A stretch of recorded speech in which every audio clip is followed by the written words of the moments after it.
രാജീവ് ഗാന്ധിയുടെ പേരിലുള്ള ആദ്യത്തെ എഞ്ചിനീയറിംഗ് കോളേജ് കൊണ്ടുവന്നത് Puthuppally.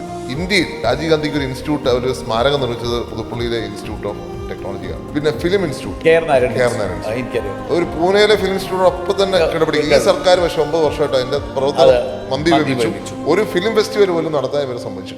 Indian institute of mass communication. ഞാൻ ഒരിക്കൽ JNU പോയപ്പോൾ JNUവിന്റെ അടുത്ത് ഒരു സ്ഥാപനം കണ്ടു, Indian institute of mass communication.